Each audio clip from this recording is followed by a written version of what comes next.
S ಸದ್ಯಕ್ಕೆ tech ಲೋಕದಲ್ಲಿ ಸಂಚಲನ ಸೃಷ್ಟಿ ಮಾಡಿರುವಂತದ್ದು ಟೆಲಿಗ್ರಾಮ್ ಆಪ್ ನ ಬ್ಯಾನ್. ಸದ್ಯಕ್ಕೆ ಟೆಲಿಗ್ರಾಮ್ ಆಪ್ ಬ್ಯಾನ್ ಆಗುತ್ತಾ ಅಥವಾ ಮುಂದುವರಿತದ ಭಾರತದಲ್ಲಿ ಅನ್ನುವಂಥದ್ದು ಪ್ರಶ್ನೆ ಆಗಿರುವಂತದ್ದು. ಟೆಲಿಗ್ರಾಮ್ ಅಂದಾಕ್ಷಣ ಏನು ಒಂದು ಮೆಸೇಜಿಂಗ್ ಆಪ್ ಅನ್ನುವಂಥದ್ದು ನಿಜ ಆದ್ರೂ ಕೂಡ ಎಲ್ಲೋ ಒಂದ್ ಕಡೆ ಹೆಚ್ಚಾಗಿ ಪೈರಸಿ ಸಿನಿಮಾಗಳು ಅಂದ್ರೆ ರಿಲೀಸಿಂಗ್ ಡೇನೆ ಸಿನಿಮಾಗಳು ಈಸಿಯಾಗಿ ಜನರಿಗೆ ಮುಟ್ತಿತ್ತು. ಆ ನಿಟ್ಟಿನಲ್ಲಿ ಹೆಚ್ಚಾಗಿ ಟೆಲಿಗ್ರಾಮ್ ಉಪಯೋಗ ಆಗ್ತಿತ್ತು. ಸದ್ಯಕ್ಕಿರುವಂತ ಪ್ರಶ್ನೆ ಟೆಲಿಗ್ರಾಮ್ ಬ್ಯಾನ್ ಆಗುತ್ತಾ ಇಂಡಿಯಾದಲ್ಲಿ ಅನ್ನುವಂಥದ್ದು. ಅದಕ್ಕೆ ಟೆಲಿಗ್ರಾಮ್ ಬ್ಯಾನ್ ಆಗುತ್ತಾ ಅನ್ನುವಂಥ ಪ್ರಶ್ನೆಗೆ ಉತ್ತರವನ್ನ ಜಯಕೀರ್ತಿ ಅವರು ಕೊಡ್ತಾರೆ. ಮೊದಲನೇದಾಗಿ ಟೆಲಿಗ್ರಾಮ್ ಬ್ಯಾನ್ ಆಗುತ್ತಾ, ಹಾಗೇನೆ ಬ್ಯಾನ್ ಆದ್ರೆ ಯಾಕೆ ಬ್ಯಾನ್ ಆಗುತ್ತೆ ಅನ್ನುವಂಥದ್ದು. ಓಕೆ, ಟೆಲಿಗ್ರಾಮ್ ಬ್ಯಾನ್ ಆಗುತ್ತೆ ಅಂತ ಒಂದು ಹೇಳಲಿಕ್ಕೆ ಮುಂಚೆ ನಾವು ಟೆಲಿಗ್ರಾಮ್ ಹಿನ್ನೆಲೆ ತಿಳ್ಕೋಬೇಕು. ಓಕೆ, ಟೆಲಿಗ್ರಾಮ್ ಬ್ಯಾನ್ ಆಗ್ಬೇಕು ಅಂದ್ರೆ ಅದ್ರಲ್ಲಿ ಏನೋ ಒಂದು ಕಾನೂನು ಬಾಹಿರ ಚಟುವಟಿಕೆಗಳು ನಡೀತಾ ಇರಬೇಕಾಗುತ್ತೆ.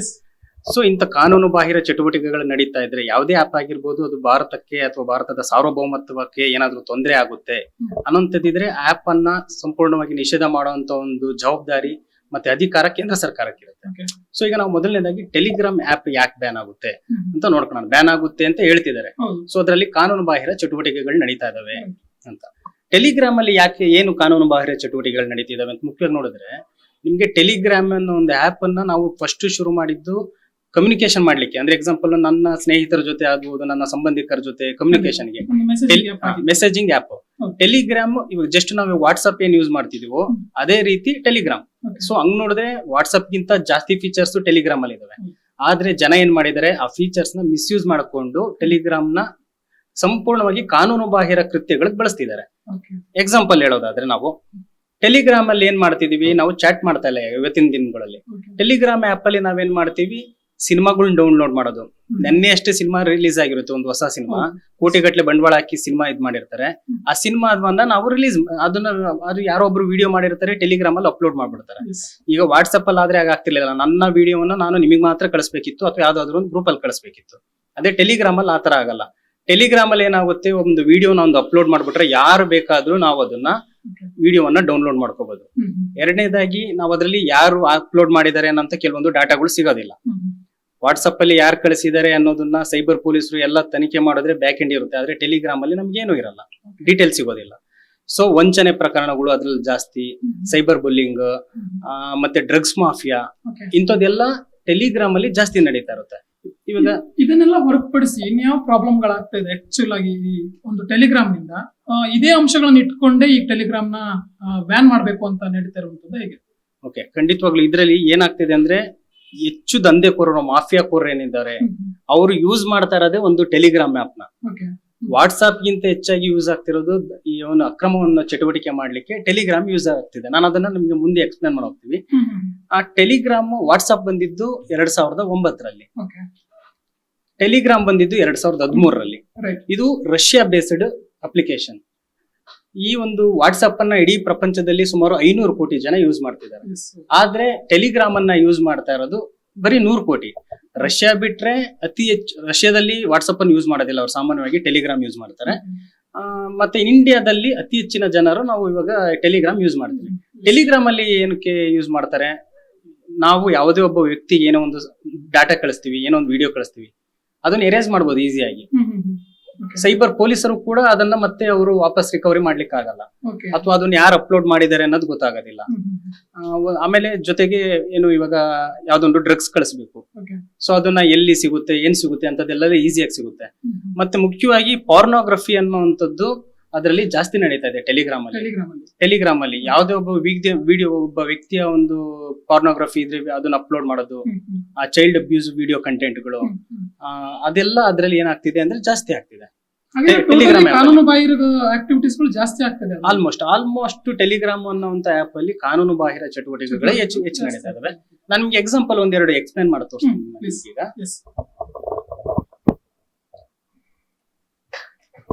ನಾನು ಟೆಲಿಗ್ರಾಮ್ ಅಪ್ಲಿಕೇಶನ್ ಅನ್ನ ನಾನು ಸದ್ಯಕ್ಕೆ ಡೆಸ್ಕ್ಟಾಪ್ ಅಲ್ಲಿ ಹಾಕೊಂಡಿದ್ದೀನಿ. ನೋಡಿ, ಇದು ಟೆಲಿಗ್ರಾಮ್ ಅಪ್ಲಿಕೇಶನ್ ಹಿಂಗಿರುತ್ತೆ. ಸೊ ಇಲ್ಲಿ ನಾನೇನೋ ಒಂದು ಸರ್ಚ್ ಮಾಡ್ತೀನಿ. ಉದಾಹರಣೆಗೆ ಇತ್ತೀಚೆಗಷ್ಟೇ ಭೀಮಾ ಸಿನಿಮಾ ರಿಲೀಸ್ ಆಯ್ತು. ಆದ್ರೆ ಯಾರೊಬ್ಬರು ಕಿಡಿಗೇಡಿಗಳು ಭೀಮಾ ಸಿನಿಮಾವನ್ನು ಆಗ್ಲೇ ಟೆಲಿಗ್ರಾಮ್ ಅಪ್ಲಿಕೇಶನ್ ಅಲ್ಲಿ ಹಾಕಿದ್ದಾರೆ.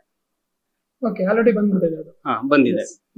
ಭೀಮಾ ಸಿನಿಮಾ ಅಂತ ಕೊಟ್ರೆ ಅದ್ರ ರಿಲೇಟೆಡ್ ನಿಮ್ಗೆ ಲಿಂಕ್ ಸಿಕ್ಬಿಡುತ್ತೆ. ಭೀಮಾ ಗೋಲ್ಡನ್ ಸ್ಟಾರ್ ಗಣೇಶ್ ಅವರು ಕೋಟಿಗಟ್ಟಲೆ ಬಂಡವಾಳ ಹಾಕಿ ಅವರೆಲ್ಲ ನೋಡಿ ಒಂದು ಕೃಷ್ಣಂ ಪ್ರಣಯ ಸಖಿ ಅಂತ ಸಿನಿಮಾ ಮಾಡಿದ್ದಾರೆ, ಅದು ಅಪ್ಲೋಡ್ ಮಾಡಿರುತ್ತೆ.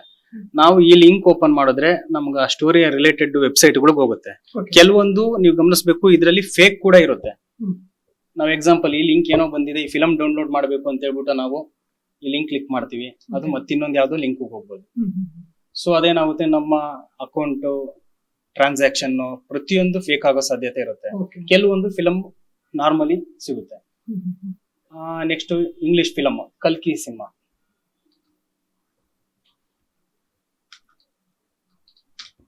ಕಲ್ಕಿ ಮೂವಿ ಅಂತ ಕೊಟ್ವಿ. ಸ್ತ್ರೀ 2 ಮೂವಿ ಇತ್ತೀಚೆಗಷ್ಟೇ ರಿಲೀಸ್ ಆಯ್ತು, ಬಾಕ್ಸ್ ಆಫೀಸ್ ಒಳ್ಳೆ ಹಿಟ್ ಆಗ್ತಿದೆ.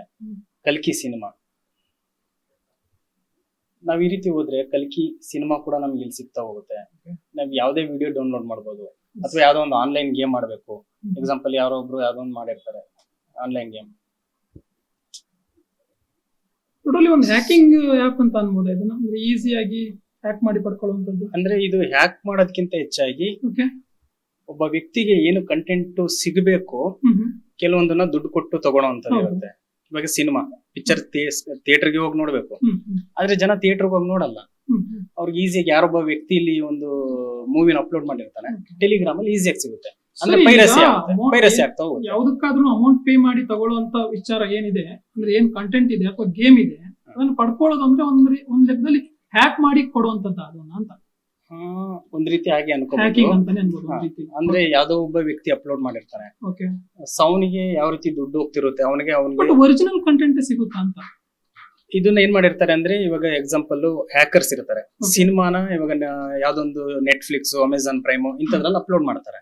ಸೊ ಅವ್ರೇನ್ ಮಾಡ್ತಾರೆ, ಆ ಒಂದು ವಿಡಿಯೋನ ತಗೊಂಡಿರ್ತಾರೆ, ಆ ಒಂದು ವಿಡಿಯೋನ ತಗೊಂಡು ಅವರು ಈಸಿಯಾಗಿ ಸಿಗುವಂತ ಒಂದು ಪ್ಲಾಟ್ಫಾರ್ಮ್ ಟೆಲಿಗ್ರಾಮ್. ಸೊ ಆ ಟೆಲಿಗ್ರಾಮ್ ಅಪ್ಲೋಡ್ ಮಾಡ್ತಾರೆ. ಇಷ್ಟೆಲ್ಲ ಆಗ್ತಾ ಇದೆ, ಇಷ್ಟೆಲ್ಲ ಒಂದು ಕಾನೂನು ಬಾಹಿರ ಕ್ರಮಗಳು, ಇದು ಏನು ಚಟುವಟಿಕೆಗಳೆಲ್ಲ ನಡೀತಾ ಇರುವಂತದ್ದು. ಭಾರತದಲ್ಲಿ ಈಗಾಗಲೇ ಏನು ಟೆಲಿಗ್ರಾಮ್ ಅನ್ನ ಏನು ಬ್ಯಾನ್ ಮಾಡಬೇಕು ಅನ್ನುವಂತ ವಿಷಯ ನಡೀತಾ ಇರುವಂತದ್ದು. ವಿಶೇಷವಾಗಿ ಈಗ ಭಾರತ ಸರ್ಕಾರ ಯಾವ ರೀತಿ ಕ್ರಮವನ್ನ ತೆಗೆದುಕೊಳ್ಳಕ್ ಮುಂದಾಗಿದೆ? ಸದ್ಯ ಈಗ ಏನಾಗಿದೆ ಅಂದ್ರೆ, ಕೇಂದ್ರ ಸರ್ಕಾರ ಈ ಒಂದು ಅಪ್ಲಿಕೇಶನ್ ಬಗ್ಗೆ ನಿಗಾ ವಹಿಸ್ಲಿಕ್ಕೆ ಹೇಳಿದ್ದಾರೆ. ಒಂದು ತನಿಖಾ ತಂಡವನ್ನ ರಚಿಸಿದೆ.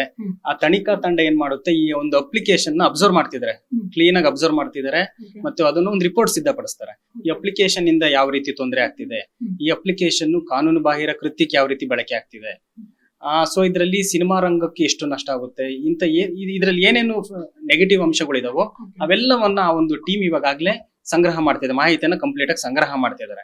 ನೆಕ್ಸ್ಟ್ ಏನ್ ಮಾಡ್ತಾರೆ, ಇದನ್ನ ಗೃಹ ಸಚಿವಾಲಯ ಮತ್ತೆ ಕೇಂದ್ರ ಮಾಹಿತಿ ಮತ್ತು ತಂತ್ರಜ್ಞಾನ ಇಲಾಖೆಗೆ ಈ ಒಂದು ವರದಿಯನ್ನ ಕೊಡ್ತಾರೆ.